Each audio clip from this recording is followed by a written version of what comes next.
கர்த்தருடைய பரிசுத்த நாமத்துக்கு ஸ்தோத்திரம் உண்டாவதாக. மத்தேயு எழுதின சுவிசேஷம் 26வது அதிகாரம் அதன் 8வது 9வது வார்த்தைகளிலே நாம் இப்போது இப்படி படிக்கிறோம். அவருடைய சீஷர்கள் அதை கண்டு விசனமடைந்து, இந்த வீண் செலவு எண்ணத்திற்கு இந்த தைலத்தை உயர்ந்த விலைக்கு விட்டு தரித்திரருக்கு கொடுக்கலாமே என்றார்கள்.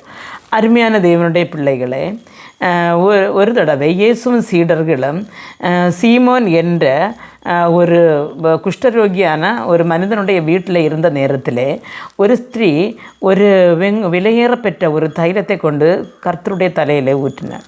அப்போது இதை ஊற்றுகிற கண்டபொழுது அதை இந்த வீண் செலவு எதற்கு என்று சொல்லி சீடர்கள் முறுமுறுக்கிறார்கள்.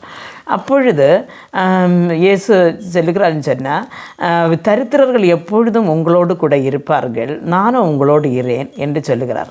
ஆனால் அதனுடைய 11வது 12வது வசனங்களை வாய்க்கும்போது, தரித்திரர் எப்பொழுதும் உங்களிடத்தில் இருக்கிறார்கள், நானும் எப்பொழுதும் உங்களிடத்தில் இரேன். இவள் இந்த தைலத்தை என் சரீரத்தின் மேல் ஊற்றினது என் அடக்கம் பண்ணுவதற்கு எத்தனமாக செய்யிருக்கிறது.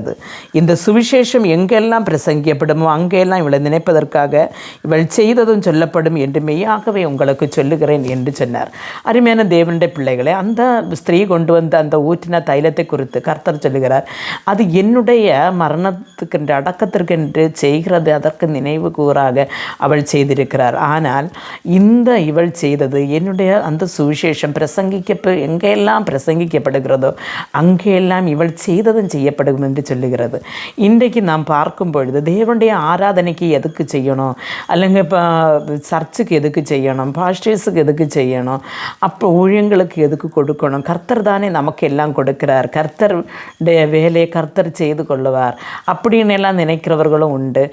கர்த்தர் கொடுக்கிறதில் தசம பாகம் கர்த்தருக்கு செலுத்தாமல் ஏதாவது சின்ன காணிக்கைகளை செய்து அப்படி போகிறவர்களும் உண்டு. அருமையான தேவனுடைய பிள்ளைகளை, நாம் எதை செய்கிறோமோ அதைத்தான் நமக்கு திரும்பப்படும். அப்போ அந்த ஸ்திரீ தனக்கு ஆண்டவர் செய்த அந்த உபகாரங்களை நினைத்து அவர் இயேசுவோடு உண்டாயிருந்த அந்த உள்ளில் இருந்த அந்த அன்பு தான் அவளை விட்டு அது செய்ய வைத்தது. அதே போல் தேவனுடைய பிள்ளைகளை, நாம் கர்த்தருக்கென்று அவர் மேல் பிரியம் வைத்து நாம் எதை செய்தாலும் அதன் பிரதிபலன் நமக்கு இந்த உலகத்திலேயும் கிடைக்கும், ஆண்டவருடைய வருகையிலும் கிடைக்கும் என்பதை மறந்து போக வேண்டாம்.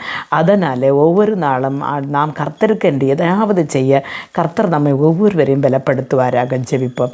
எங்களை மிகவும் அன்பாக நேசித்து வழி நடத்துகிற நல்ல தகப்பனே, இந்த செய்தியை கேட்டுக்கொண்டிருந்த உமது பிள்ளைகளை உமது கரங்கள் தருகிறேன். ஆண்டவரே, இவர்கள் ஆண்டவரே உமக்கென்று எதையாவது செய்வதற்கும் உம்முடைய ராஜ்யத்தில் அதை நினைக்கப்படுவதற்கும் ஆண்டவரே இடையாக ஆண்டவருடைய இருதயங்களை உமக்கு நேராக திருப்பும். ஆண்டவரே, உமது நல்ல கிருபையினாலே ஆண்டவரே ஒவ்வொரு பேரையும் ஆண்டவரை வழிநடத்தி உம்முடைய ராஜ்யத்துக்கு நேராக திருப்போம்ப்பா. இயேசு கிறிஸ்துவின் நாமத்தில் ஜெபிக்கும் போது ஜெபத்தை கேட்டு பதில் தாரின் ஜீவனுள்ள தகப்பனே, ஆமென்.